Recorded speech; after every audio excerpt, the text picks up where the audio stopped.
What's going on, y'all? Fabian speaks, and we are back with a video, man. Fresh out the shower, so forgive the water dripping off my face and out of my hair, but watch what you say, man, because the enemy will weaponize that against you.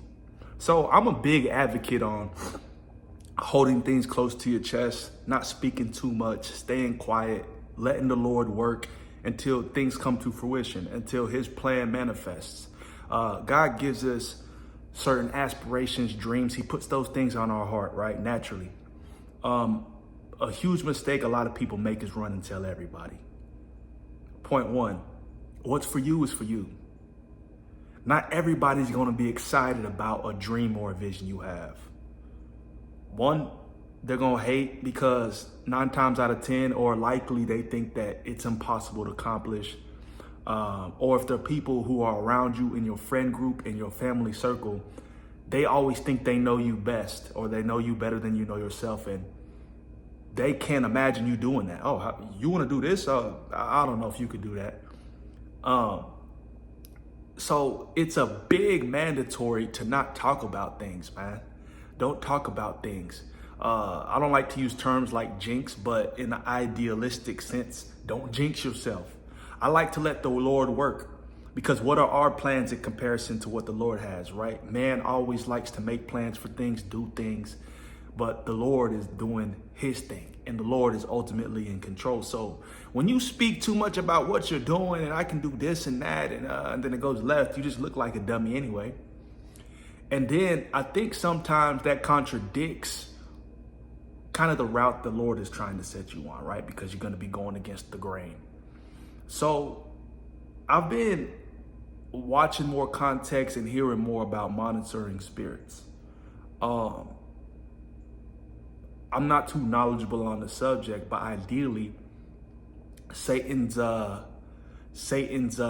team, right? Satan's minions, or whatever he has operating in the spiritual realm for the kingdom of darkness, essentially will try to discombobulate or try to manipulate things that you have going on. Like whether it's people who are associated with witchcraft, whether it's people who are cursing or condemning you, or just plotting on your failure, wishing you fail, right?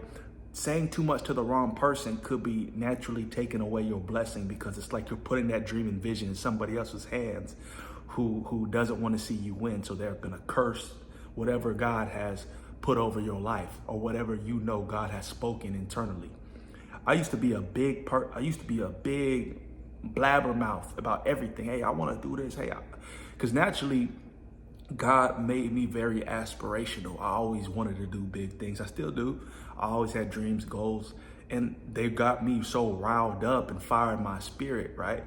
So I would talk about these things with people and they'd be, ha, ha, ha, yeah, right, bro. That isn't happening. Okay.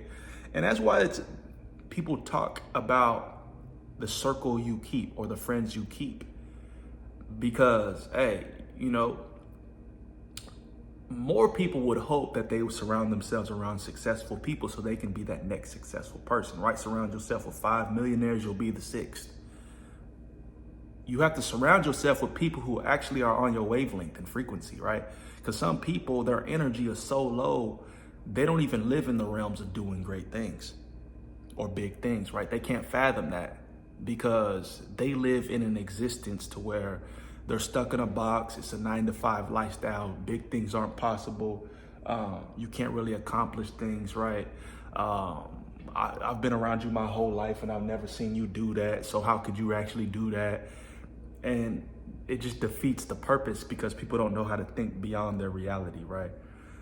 Having big dreams is thinking beyond your reality, because you understand something's possible without it being real, or without it is actually real. I'll take that back. It's real in the spirit. But some people think it's not possible because it hasn't happened yet. But obviously things happen in the spirit first, and then they move over into the physical. So align yourself with people naturally that think like you think, dream like you dream, and follow the Lord like you follow the Lord, right? Because you're going to maintain that good, positive energy around you. And that's what faith is, right? Believing in things that are unseen. We haven't gotten to that point yet, but I know that all things are possible through the Lord. So you got to really reel it in sometimes, because a lot of people are there just to sabotage you, and they're going to talk to you negatively. That'll naturally conflict your thoughts and your ideas and may derail you, right? Peer pressure, people trying to coax you into doing things that, you know, don't align with your purpose or your mission, try to waste your time. All these things tie into a sense of sabotage, self-sabotage. So I'm a big advocate on nowadays just being quiet. I don't say nothing. Just let the Lord work, let him cook. And then obviously he gets the glory, but people will then see how God has actually been working in and throughout your life. Because when you really think about it, God already had a plan, right? For you. He already had a plan for his glory, right? I always attribute anything I do to the Lord. I don't take credit for stuff because I know that I come from the Lord. I'm his. I've been called according to his purpose. So some people don't realize that. I think once you come into that realization, you operate and you naturally move differently. But I always give him his just due, because that's what it's about, man. We got to encourage more people in their faith, encourage more people in understanding who God is and how God knows them and how God is working in their life. They just have to tap in. So it's a blessing. It's an honor to accomplish things, to have dreams, because, you know, God is calling you towards these things.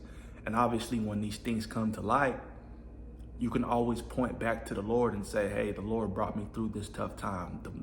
I got so many testimonies from all the trials and tribulations I went through. So people need to really understand, hold things close to your heart, hold things close to your chest.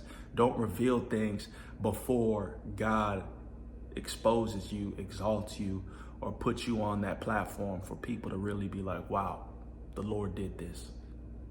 You will know them by their fruit. People will know, hey, the Lord is with this man. God is real.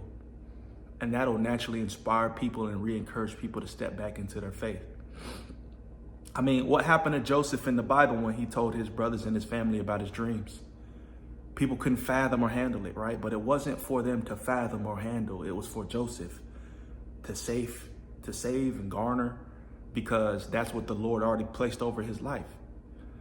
So it's an interesting thing when you understand how the world operates, right? I think you have to get your hand burnt a few times to realize that people aren't really in your corner like that. They just say that because we're in this societal norm to where it's like they have to say that. But once they see you breaking out the mold, doing different things, it blows their mind. They can't, oh my God, they can't fathom. So to the example of Joseph, you know, he had to go through trial. He had to go through very difficult seasons, all because he exposed his dream. But it's not like that negated the Lord's plan, right? What that did was it optimally placed him in the right position in order to inherit the kingdom, to be second under Pharaoh. So it's never going to be an easy ride. That's a different talking point in relation to this conversation. But the point is that don't expose too much, don't tell people too much, but it's definitely a blessing how all things work for the good of those who love the Lord and love Jesus Christ. Just in the example with Joseph, and you know, the enemy weaponized his brothers against him, right? Their spirit, the demons started coming out. You know, and I use that figuratively, but in that moment, they weren't thinking clearly. Imagine your family. You sell your family off to slavery, and then you paint a picture and lie to your father that he was murdered and killed by a wolf, or an animal dragged him away, and all we found was his bloody coat. That's pure wickedness. For you to come up with a plan and a plot like that, just because a dream. If anything, you could have brushed it off and just been like, man, he's dreaming. Like, we haven't seen this reality, whatever. But it made them so angry because they couldn't fathom, right? A younger brother becoming greater than them, or us bowing down to him. And on top of that, I think it was a reflection of their reality, where they were living, what they saw, what they experienced every day. How could this be possible? This is our life. But that's how it is in the world. People will not fathom because they live a certain life that doesn't align with what God has put within you. What's put within you is for you. Don't go tell everybody and blabber mouth and because I think you'll bring a lot of unwanted, I don't know, I'm not gonna say harm, but a lot of unwanted feedback, a lot of unwanted perspectives, opinions, and it could go to the extent of people trying to harm you because of it. So comment down below, man. Let me know y'all's thoughts. Peace, love, prosperity. God bless y'all. We'll see y'all in the next video.